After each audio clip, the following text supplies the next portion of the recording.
suamiku di rumah aja, tapi tetap nggak ngobrol, main HP terus. Tanya Bu Isa langsung deh. Bisa, ada yang nanya, suaminya di rumah aja, tapi kerjanya main HP terus. Itu gimana tipsnya, Bu? Ya tahu dong. Gini, dulu juga bisa kesel tuh sama Ayah Toto.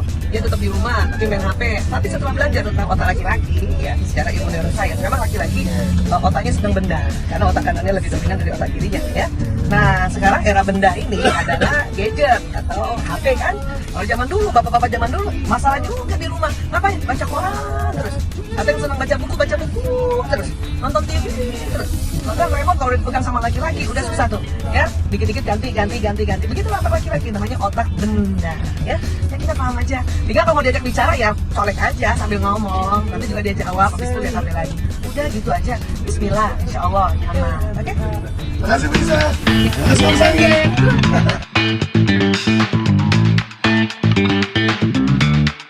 Assalamualaikum warahmatullahi wabarakatuh. Jumpa kembali di podcast Ahlan KBRI Riyadh. Perkenalkan, nama saya Alia Ifat yang akan menjadi host pada podcast hari ini.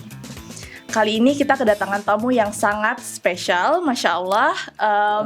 Seorang dokter, seorang ustazah, seorang influencer yang menginspirasi banyak sekali masyarakat dengan tips-tips parenting dan psikologi yang beliau bagikan di media sosialnya. Selamat datang, Dokter Aisyah Dahlan. Alhamdulillah, Teh Alia. Apa kabar, Dok? Apa kabar? Bihir. Alhamdulillah. Alhamdulillah. Masya Allah. Bagaimana kesan terhadap Riyadh sejauh ini? Masya Allah. Ini baru pertama saya. Pertama di Riyadh. Ya. Oh. Kan biasanya kalau ke Saudi kan kalau nggak Mekah, Madinah, Jeddah, Mekah. umrah, ya. Makanya bersyukur banget, seneng banget bisa diundang ke Riyadh. Akhirnya bisa lihat Riyadh dari atas pesawat, ya. Itu dahsyat, ya. Saudi Arabia ini jazirah gurun yang luar biasa. Kemudian di Riyadh dia rata, ya. Betul. Ya, tidak secekung atau berbukit-bukit seperti Mekah, Madinah, ya. Pokoknya seru banget. Terus deh gitu pas sampai sejuk. Betul, lagi kondisi ya. cuaca lagi enak ya untuk jalan-jalan. Dan habis hujan juga tadi. Betul, semalam hujan. Alhamdulillah. Kemudian tadi pagi juga hujan, Ya. jadi masih dingin-dinginnya berasa. Serasa Eropa. Tapi di gurun gitu. Iya, betul. Terima kasih nih Bu Isa sudah menyempatkan waktu di sini. Jadi Bu Isa ini tiba di Riyadh pagi ini dan besok sudah insya Allah bertolak kembali ke Indonesia, ya. Jadi karena harus kembali sama-sama rombongan sore hari dari Madinah ke Jakarta. Jadi punten ini kunjungan yang pertama. Terima kasih sudah disempatkan hadir di berapa podcast, jam ya. Tapi lumayan lah, ya. Less than 24 jam ya berarti Bu Isa. Insya Allah. Bu Isa, mungkin di sini kita mau ngobrol-ngobrol sedikit mengenai expertise Bu Isa di bidang parenting dan keluarga. Kalau boleh sedikit cerita dan sharing nih. Jadi di Arab Saudi ini kan pekerja migran Indonesia atau kita sebutnya PMI, itu ada lebih dari 350.000. Di mana banyak di mana lebih dari 70%-nya itu adalah perempuan. Dan selain itu kan juga banyak keluarga-keluarga WNI yang seperti mungkin teman-teman di KBRI itu kan memiliki karakteristik keluarga yang beda. Artinya kita jauh dari kampung halaman, dari keluarga besar dan lain sebagainya. Mungkin kalau boleh sharing nih Bu Isa, kira-kira gimana sih membentuk suatu keluarga yang utuh di tengah tantangan-tantangan seperti itu. Dan kalau boleh lebih dalam lagi, banyak PMI-PMI yang meninggalkan anaknya juga di Indonesia kan. Gimana, apakah ada pola asuh yang tepat untuk kondisi-kondisi seperti ini? Ya, bismillahirrahmanirrahim. Tentu karena saya tidak tinggal di sini, jadi mungkin tidak persis sama, tetapi mencoba untuk berempati.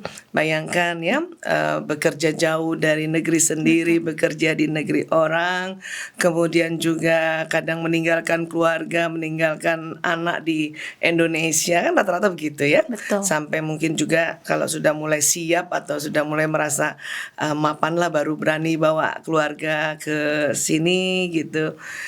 Itu buat saya pribadi itu dahsyat banget ya. Itu sesuatu perjuangan yang nggak mudah ya, nggak mudah gitu. Saya tuh belum tentu bisa kuat juga. Betul, biasa Iya. dengan keluarga mungkin Iya. 24 jam ketemu terus, ini kemudian jauh. Betul, ya rindu ya. Betul. Dan namun ada keuntungannya juga bahwa sekarang teknologi telekomunikasi sudah makin bagus, jadi masih lebih mudah untuk berkomunikasi. Kebayang zaman dulu kan? Iya. Kan kondisi kayak gini Iya. kan sejak dulu sudah ada ya. Bayangkan kangen sama keluarga, tulis surat baru sampai sebulan. Baru Udah balas di berubah lagi sebulan. kondisinya di sini. Itulah ya. Nah, jadi memang kalau saya ditanya sebagai orang yang memang sampai detik ini dan insya Allah seterusnya senang sekali untuk belajar ya. Jadi saya sampai sekarang juga tetap belajar bagaimana menjadi orang tua yang cocok atau bijak ya di eranya gitu ya. Dan era beda-beda ya. Betul. Itu tentu yang saya, kalau tadi dikatakan perempuan, saya langsung otak saya apa coba? Karena saya selama ini juga concern terhadap neuroscience, ilmu tentang otak, itu langsung saya ya langsung gitu. Perempuan memang perempuan memang luar biasa. Jadi gini, kita bicara perempuan dulu ya, baru nanti bicara peran-perannya ya. Jadi perempuan itu luar biasa, Allah berikan banyak perbedaan-perbedaan dengan otak pria ya. Tentu saya yakin ini sejak Nabi Adam alaihissalam dan Bunda Hawa ya. Tapi baru diriset di abad 21 dikarenakan baru ditemukan peralatan-peralatannya yang bisa mendeteksi otak lebih dalam lagi ya. Saya memang waktu belajar kedokteran mulai tahun 87 ya, itu memang tahu bahwa otak manusia itu organnya begini. Tapi belakangan baru tambah mengerti bahwa oh iya pantesan. Jadi kalimat gitu. Pantesan ya gitu. Nah, apa yang luar biasa pada perempuan ya? Jadi Allah berikan ada organ di tengah otak ya, baik laki-laki maupun perempuan itu melengkung di tengah ini, yang menghubungkan otak kiri kanan. Perempuan itu namanya corpus callosum. Ini maaf punten masih pakai bahasa Latin. Ini kesepakatan internasional untuk bicara tentang organ tubuh manusia pakai bahasa Latin ya. Jadi corpus callosum ini ternyata Allah ciptakan corpus callosumnya pada perempuan lebih tebal 30% dibanding pria.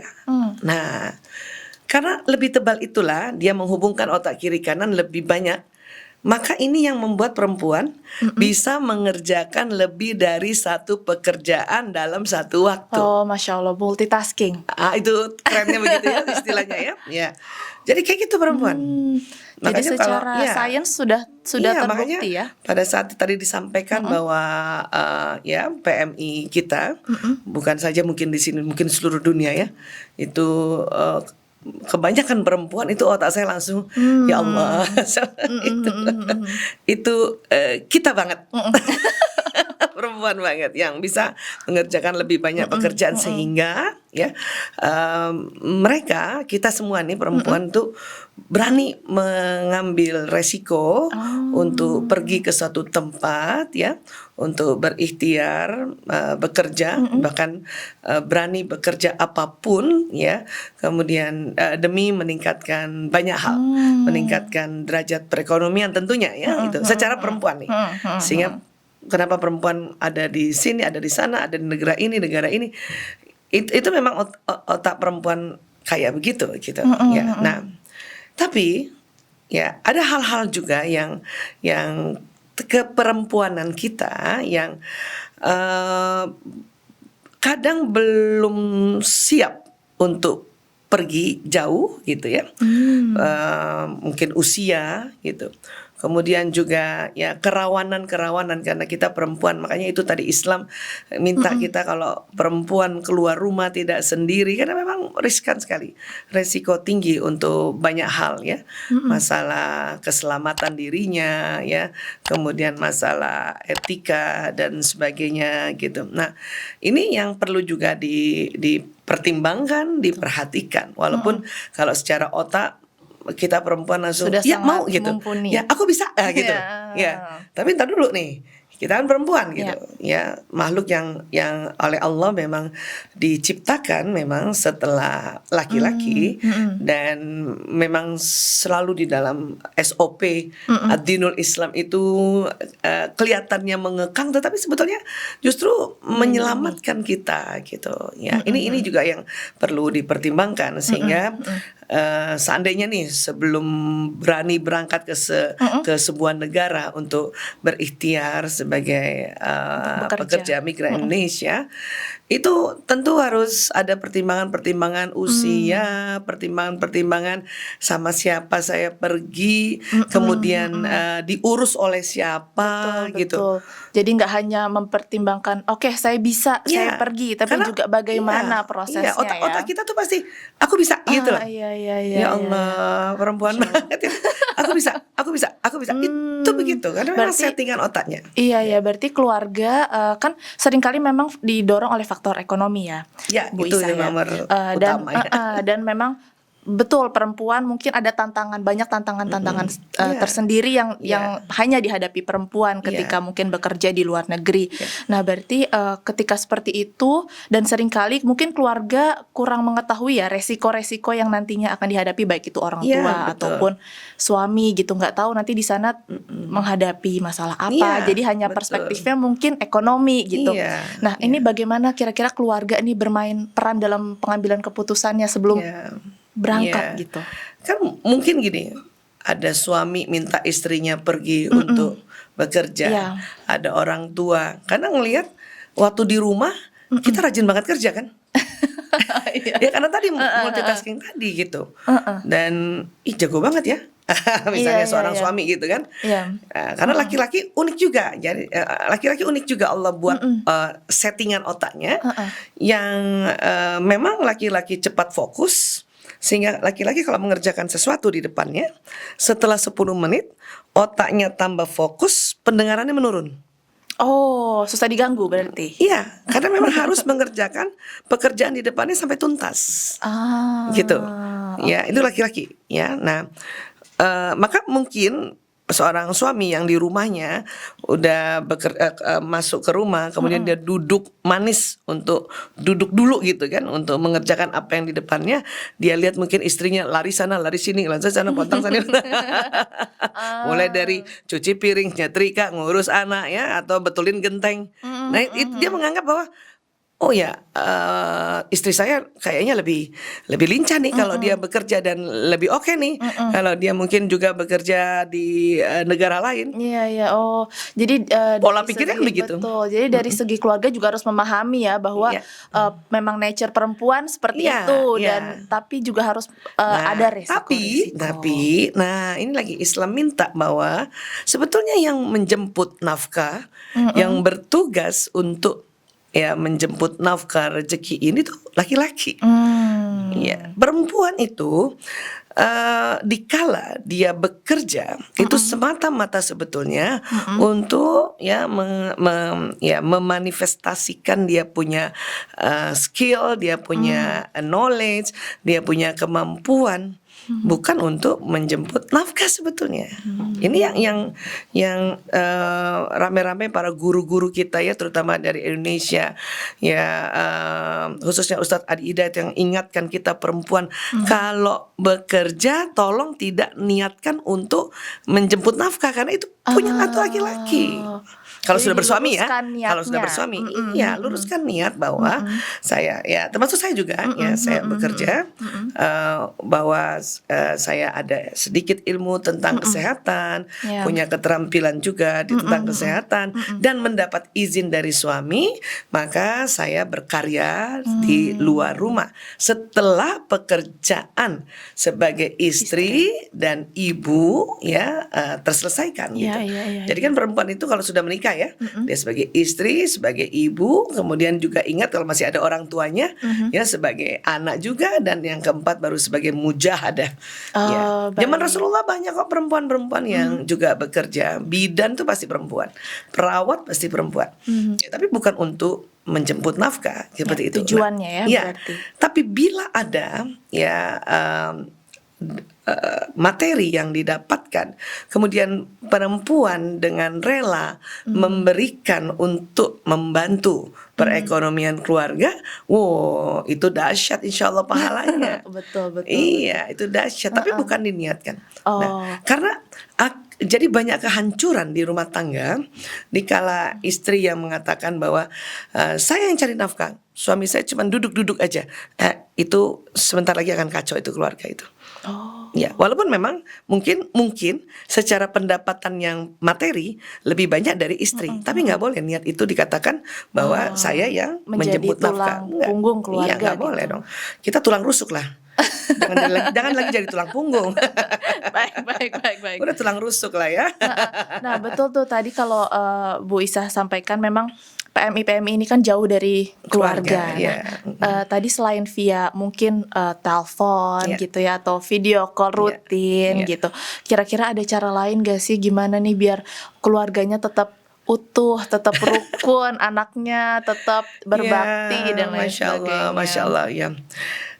Ini ya, bekerja di luar negeri yang jaraknya sangat jauh dan memang idealnya adalah berjumpa. Ini punten Idealnya. banget ya. Ini Ideal. secara kajian kesehatan neuroscience, neurobiologi dan sebagainya ya. Suami istri itu maksimal berpisah sebetulnya ya. Ini kalau mau bicara ini ya, itu 4 pekan aja. 4 pekan, 1 bulan berarti ya? Iya, Oh. itu secara biologisnya, terutama laki-laki ya. Oh, oke. Biologisnya laki-laki itu sudah harus mencari 1 bulan istrinya. ya? Iya, 3 pekan sampai 4 pekan. Tapi dong jarak jauh. Betul. Yang kemudian Yang tidak memungkinkan untuk betul. bertemu Iya, kan? tidak mungkinkan bertemu, kemudian juga aduh mahal banget Betul. gitu kan Tiket, waktu harus Iya. cuti dan lain sebagainya Iya, kan? ini sebetulnya tersiksa nih keduanya. Jadi kita berempati dulu bahwa aduh, makanya saya kalau mendengarkan perjuangan teman-teman PMI baik yang suami kah atau yang istri kah, saya langsung udah kebayang ya Allah itu ada banyak tambahan perjuangan mereka dibanding kita yang misalnya bekerja di negara sendiri dan tidak berpisah dengan suami dengan anak gitu, apalagi perempuan. Betul. Kami sendiri bisa Terasa kan? berasa Berat, karena ya. kami juga long distance marriage. Nah, tersiksa kan? Iya, hanya ya luar biasanya kita disuruh berpikir oleh Allah untuk mencari cara untuk tadi ya menyalurkan energi biologis ini untuk sesuatu yang lebih manfaat lagi ya. Laki-laki sebetulnya ya makanya mengapa Allah memberikan di otak kanan laki-laki itu ada program sport yang lebih besar dibanding perempuan. Ya, diharapkan itu tadi. Dikala misalnya sudah berumah tangga, kemudian lama berpisah dengan istrinya lebih dari 3 pekan, 4 pekan, itu penyalurannya adalah lewat ke olahraga. Oh, jadi Ke kegiatan olahraga. fisik ya? Iya. Jadi itu yang ada di otak ternyata. Makanya jangan heran juga ibu-ibu yang merasa kesel sama suaminya pulang kerja, baru juga pulang udah minta izin mau main volley lah, main pingpong lah. Bener, Iya, futsal itu gitu ya. penyaluran sebetulnya. Karena itu tadi apalagi kalau seandainya sedang long distance marriage ya, sehingga diharapkan dorongan syahwatnya itu bisa tersalurkan lewat olahraga sampai di rumah kemudian capek kemudian tidur gitu ya, besok bekerja lagi dengan fresh gitu. Karena itu tadi, karena harusnya kalau orang sudah menikah, memang idealnya ada ibadah tertinggi yaitu hubungan intim suami istri. Ini yang tidak seideal kalau bersama, sehingga ini juga yang harus diperhatikan gitu. Kalau laki-laki tadi disalurkan melalui olahraga, perempuan? Ya. Nah, perempuan uniknya program olahraganya itu tidak selebar laki-laki di otak kanan.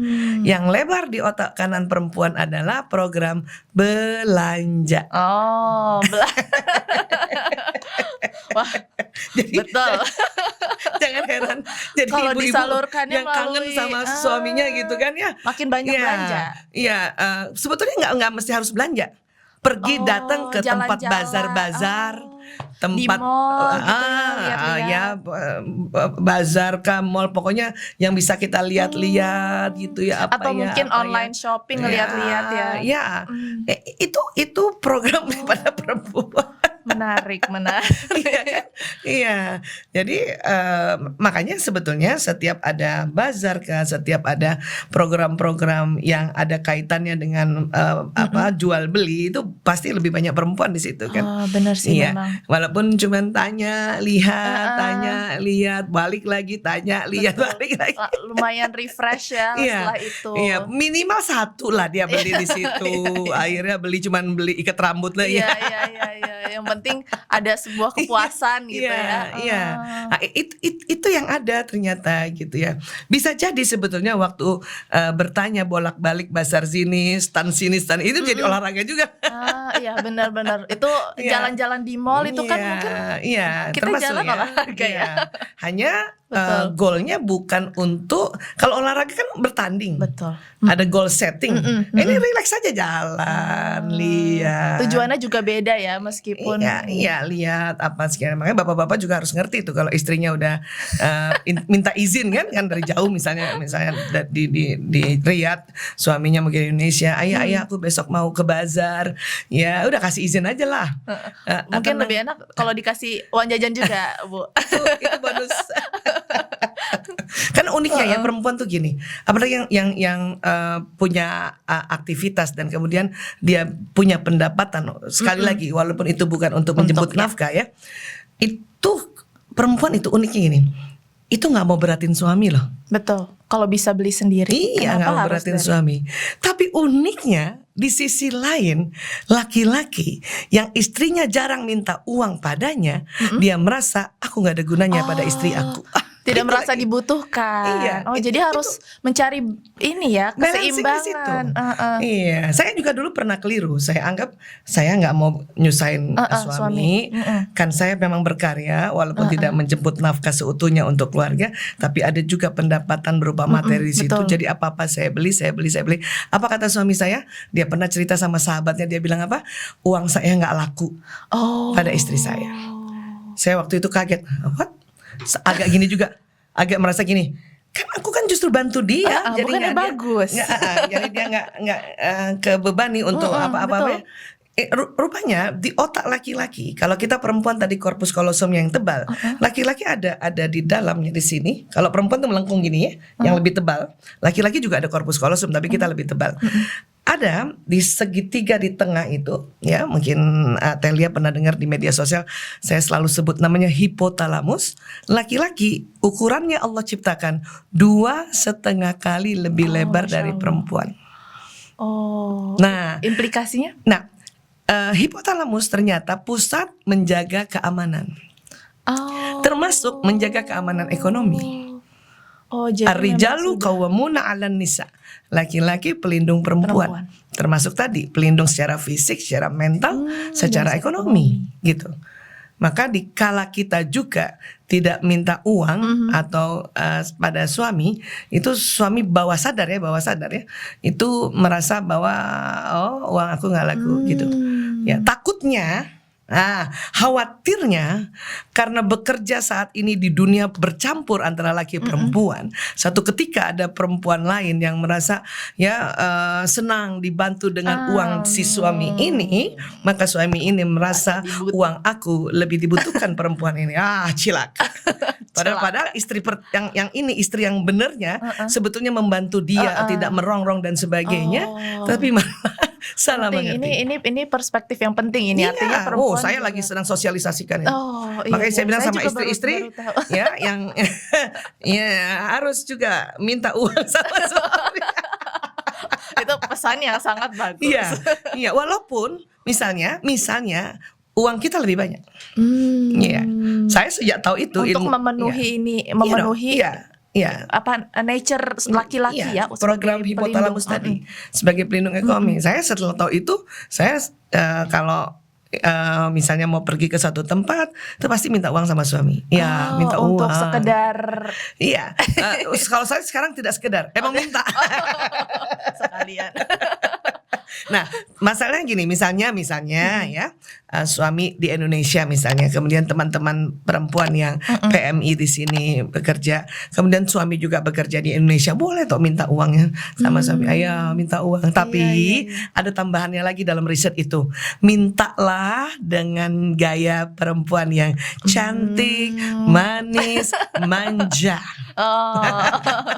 Karena otak laki-laki tadi sebagai pusat menjaga keamanan, dia selalu ingin menjaga istrinya bagaikan gadis remaja yang manja, yang Jadi mintanya juga harus manja. Nggak bisa bagi uang dong. Iya, gitu. atau kita marah, uang aku terus kamu nggak pernah. Itu menyinggung, itu nggak boleh.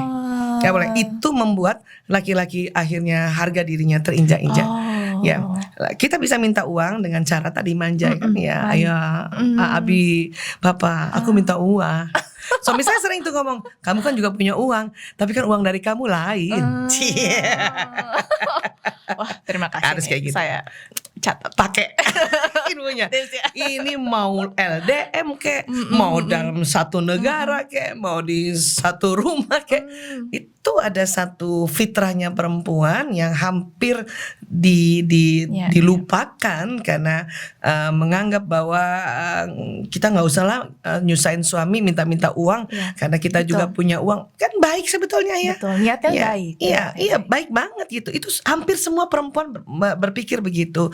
Tetap laki-laki juga bukan jahat pada perempuan. Itu bawah sadar.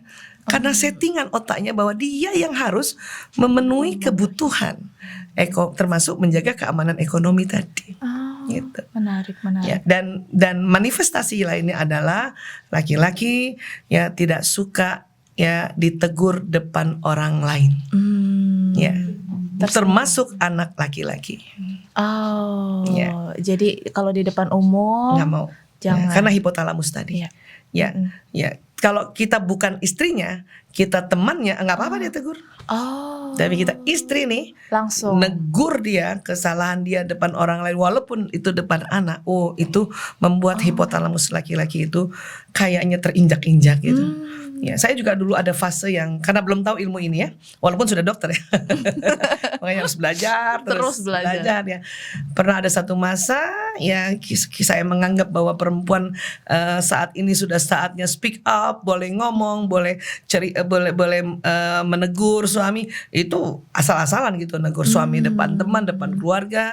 Ya, itu kelihatan banget raut wajahnya itu tersinggung gitu.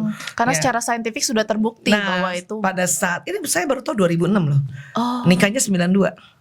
Nah 92 sampai 2006 bertengkarnya hanya gara-gara itu. Mau 5 tahun pertama kami pun juga LDM tetapi tidak sejauh teman-teman yang ada di Riyadh dan sekitarnya ya. Namanya saya di Jakarta, suami saya dia ke Papua, ke Nias dan sebagainya. Itu 5 tahun pertama ya gitu. Tapi itu tadi setelah 2006 tahu tentang hipotalamus dan saya minta maaf, saya istighfar juga, mohon ampun pada Allah juga karena nggak tahu ya, tapi sangat ya akhirnya merubah strategi sebagai istri ya untuk tidak tegur depan orang walaupun saat itu mungkin dia ada perbedaan, bukan salah loh. Ya, kan nggak pernah salah sebetulnya, suami juga nggak pernah salah, kita nggak pernah salah, cuma beda kan, beda cara berpikirnya. Udah diem aja dulu. Kalau suami lagi ketawa, ikut ketawa aja dulu. Nanti pas berdua baru kasih tahu. Ayah aku tuh sebenarnya nggak suka, aku kurang setuju ya. Tadi kayak gini. Itu baru dia suka. Nah, ini penting banget, harus digarisbawahi supaya walaupun tidak LDM dan LDM, ini keluarga tetap utuh. Ya, ada rasa sakinah di situ, tenang di situ, bahwa saya sebagai suami tidak akan diinjak-injak oleh istri, dan saya sebagai istri senantiasa dapat izin dan restunya suami untuk berkarya dimanapun berada. Benar. Oke, Bu Isa mungkin boleh diceritakan sedikit nih background Bu Isa sekarang sibuk apa?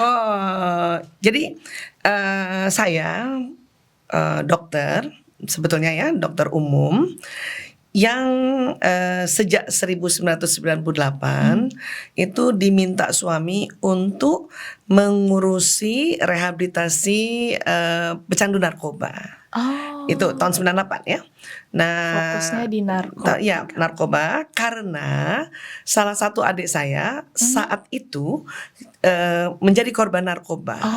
Dan belum ada BNN saat itu. BNN itu baru ada 2002. Belum ada proses rehabilitasi. Ya, masih sangat sedikit. Baru Aba Anom di Jawa Barat tuh. Ya, iya. Padahal sebetulnya saya waktu itu pengen banget jadi spesialis anak. Ya, saya lagi persiapan untuk mau masuk spesialisasi anak. Tapi karena suami bilang spesialis anak udah banyak. Ya, kamu datang ke Malaysia, karena waktu itu adik saya dibawa ke Malaysia, ya, karena ada dapat berita dari keluarga bahwa bawa ke Malaysia di Kuala Lumpur, di sana ada rehab center yang cukup efektif, ya. Awalnya suami saya yang bawa adik saya ke sana, dan dia tertarik dengan metode rehabilitasi di Kuala Lumpur itu. Sebetulnya metodenya internasional, tetapi sudah diadaptasi dengan budaya Melayu dan sebagainya. Dia seminggu di sana mengikuti, mengobservasi bagaimana rehabilitasi. Pas sampai di Indonesia, dia langsung bilang sama saya, kamu belajar rehabilitasi narkotika. Dulu namanya bukan narkoba, masih narkotika. Ya, kamu belajar rehabilitasi drugs, ya. Terus waktu itu saya juga bingung harus bagaimana, karena ini kan harusnya ranahnya psikiater sebetulnya. Padahal saya maunya ke dokter anak. Maunya gitu kan. Jadi ada pertentangan di situ rasanya gitu.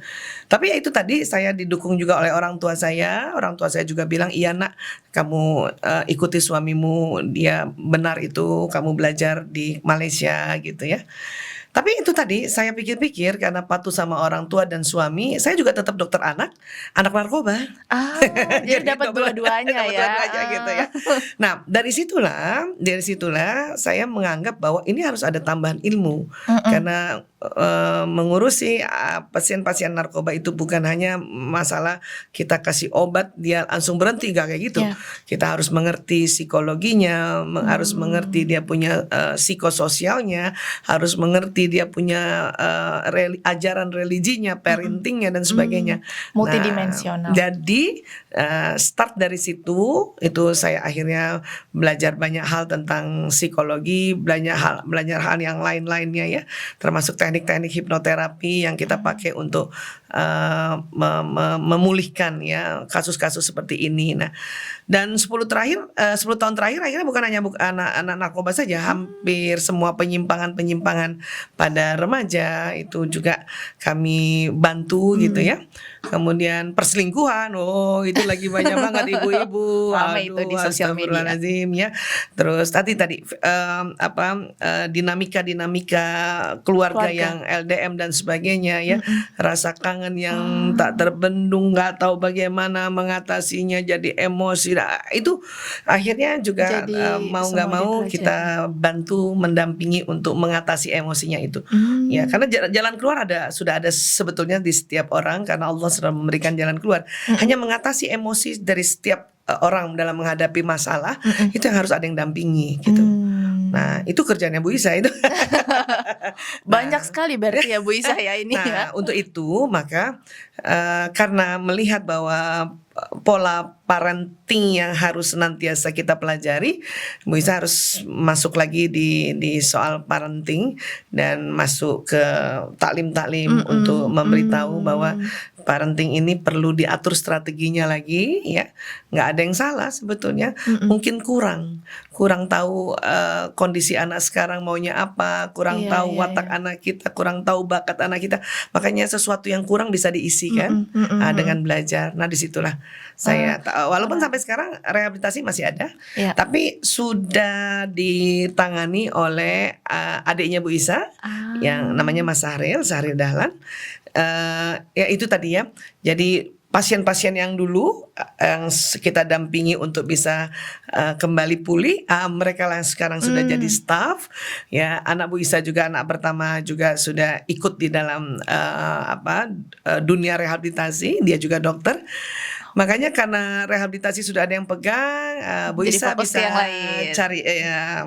cari bukan bekerja sebetulnya, di parenting ini di sinilah yang harus selalu diperkuat, karena masih lebih banyak orang yang harus dicegah daripada yang diobati gitu.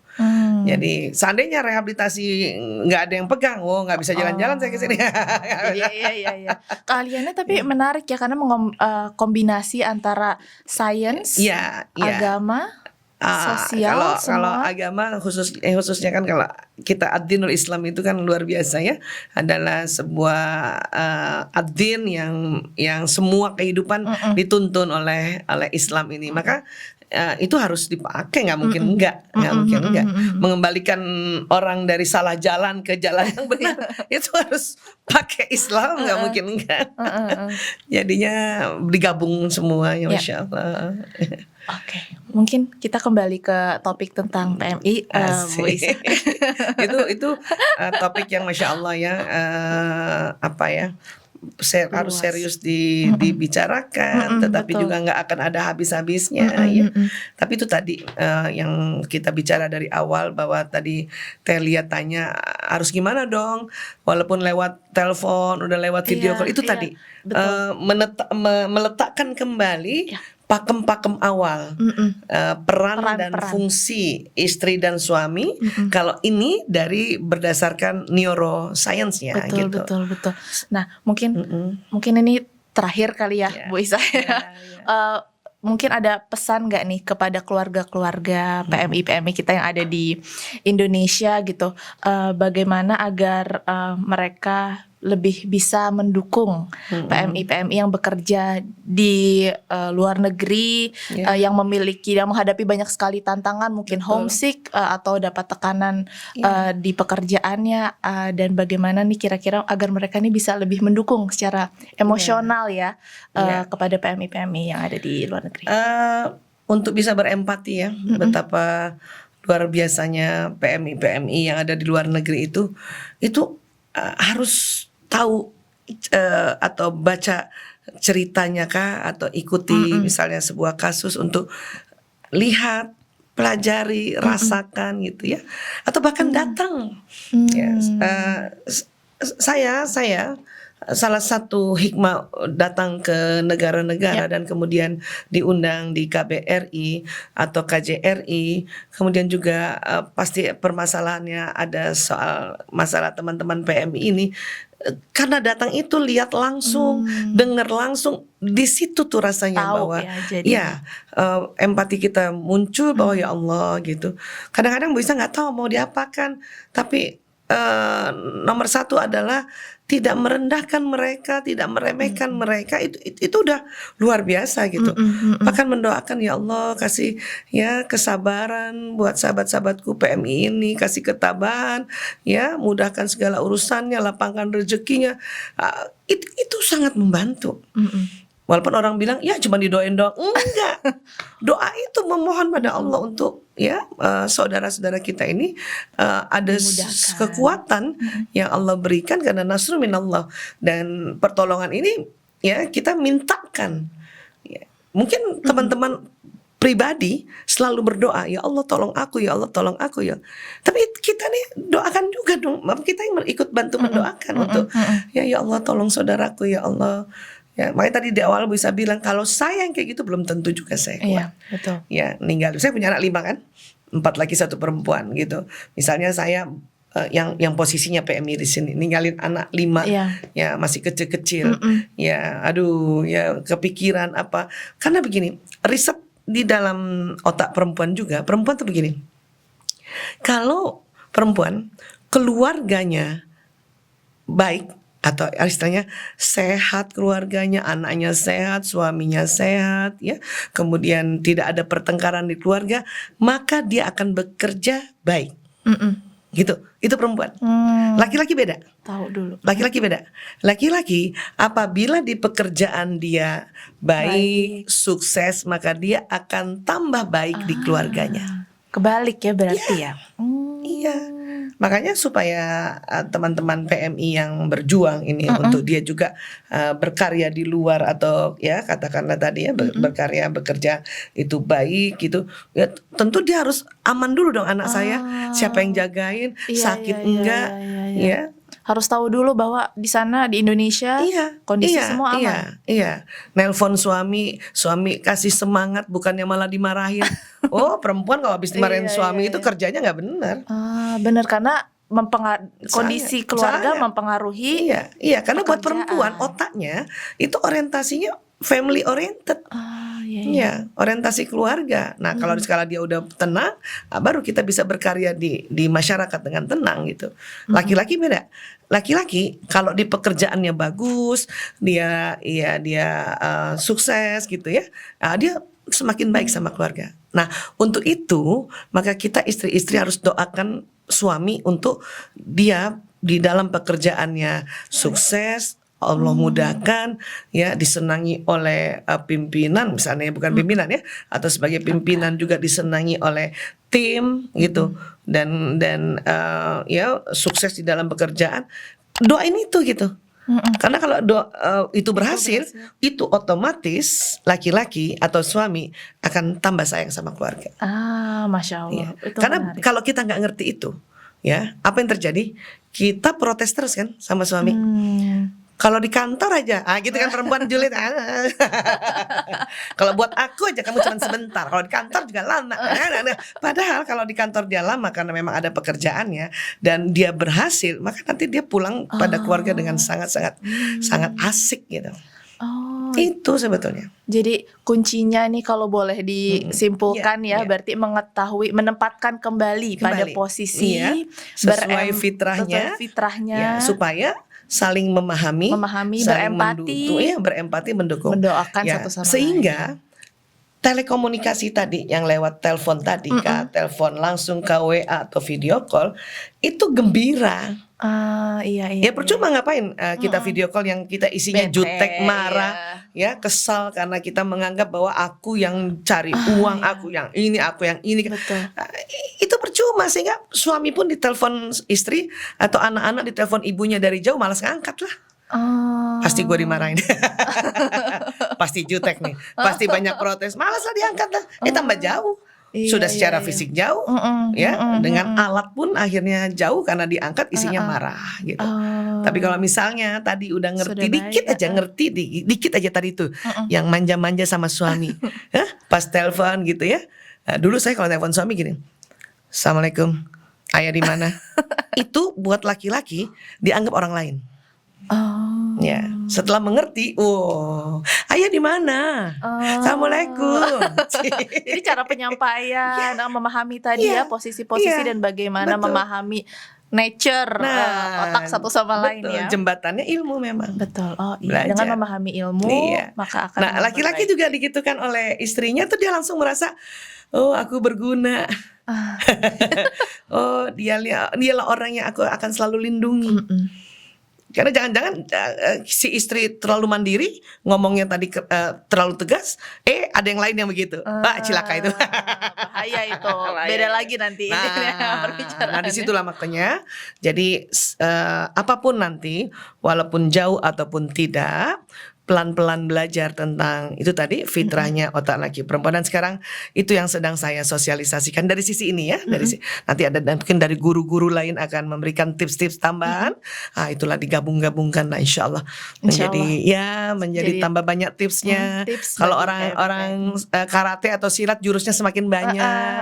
Kalau jurusnya semakin banyak kan aman gitu. Makin kuat, selamat lah. Aman. Siap. Terima kasih banyak Dokter Aisyah, Bu Isa. Ini dari tadi ngobrolnya banyak banget ilmu-ilmu baru ya yang didapatkan. Semoga juga menjadi ilmu baru bagi teman-teman PMI yang ada di Arab Saudi. Demikian podcast Ahlan KBRI Riyadh hari ini. Terima kasih untuk teman-teman yang sudah menonton. Apabila ada masukan untuk podcast-podcast selanjutnya, dapat meninggalkan komen di bawah ini. Jangan lupa like, share, dan subscribe di YouTube KBRI Riyadh. Sampai jumpa di podcast selanjutnya. Assalamualaikum warahmatullahi wabarakatuh. Waalaikumsalam warahmatullahi wabarakatuh. Insyaallah.